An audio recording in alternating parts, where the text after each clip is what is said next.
সাম্প্রতিক সময়ে তারকাদের ব্র্যান্ডিং নিয়ে অনেক আলোচনা হচ্ছে। বিশেষ করে বড় বড় তারকা যারা আছেন, আমাদের ক্রিকেটার তারকা আছেন, তারপরে হচ্ছে ফেমাস তারকা আছেন, বিভিন্ন কন্টেন্ট ক্রিয়েটর তারকা আছেন, তাদেরকে নিয়ে বেশ আলোচনা সমালোচনা হচ্ছে যে তারা ব্র্যান্ডিং করেন, ব্র্যান্ডিংয়ের ক্ষেত্রে আসলে কোম্পানি চুজ করেন না, প্রোডাক্ট দেখেন না, নানান ধরনের সমস্যা আসলে তাদের আছে।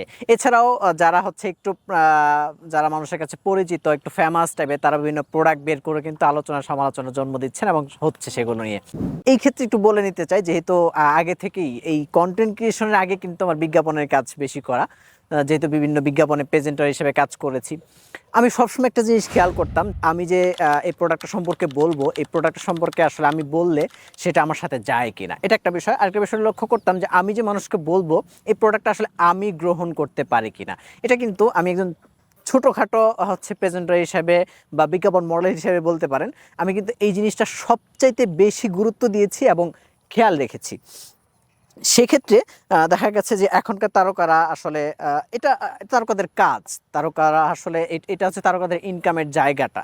কারণ একজন তারকা তো আসলে তারকা বনে গিয়ে আপনারা প্রত্যেকদিন যে তাকে হচ্ছে দেখে দেখে কিন্তু টাকা দিচ্ছেন না, বরঞ্চ আপনারা তাকে পছন্দ করেন, সেই পছন্দের বিষয়টাকে কেন্দ্র করেই কিন্তু তারা আসলে বিজ্ঞাপনে মডেল হিসেবে কাজ করেন, বিজ্ঞাপন প্রেজেন্টার হিসেবে কাজ করেন, সেখান থেকেই কিন্তু তাদের আয়টা হয়। এভাবেই তারা হচ্ছে কাজ করেন, তারা চলেন স্বাভাবিকত।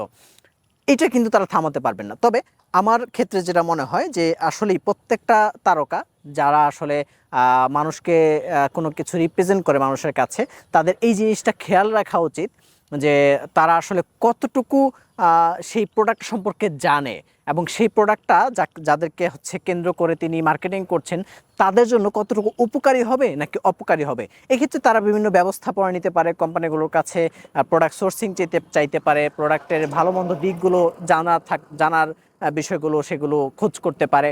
এছাড়া নিজেদের ব্যক্তিগত একজন এমন বিশেষজ্ঞ রাখতে পারেন যারা আসলে এই প্রোডাক্টগুলো বা হচ্ছে এই সার্ভিসগুলো সম্পর্কে আগে জানবেন, জেনে তারপরে কিন্তু তাদের সাথে কন্ট্যাক্টগুলো করবেন।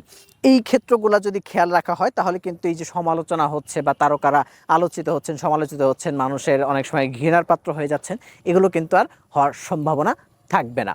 তো এই জন্য তারকা যারা আছেন বা যারা হচ্ছে ইনফ্লুয়েন্সার আছেন, যারা কন্টেন্ট ক্রিয়েটর আছেন, তাদের কাছে একটা অনুরোধ থাকবে যে এই দিকগুলো আপনারা অবশ্যই একটু খেয়াল রাখার চেষ্টা করবেন, যে যেই প্রোডাক্টটা আপনি মানুষের জন্য ম্যানুফ্যাকচার করার পরে প্রমোশন করছেন, সেই প্রোডাক্টটা আসলে মানুষের কত টাকা উপকারে আসবে বা মানুষ এখান থেকে আসলে কোনো ক্ষতির সম্মুখীন হবে না, বা এই কোম্পানির দ্বারা মানুষ প্রতারিত হবে কিনা, এই দিকগুলো খেয়াল রাখলেই কিন্তু আমাদের কাজগুলো আর স্মুথ হয়ে যাবে এবং সমালোচনার বদলে আলোচনাই বেশি হবে ইনশাআল্লাহ।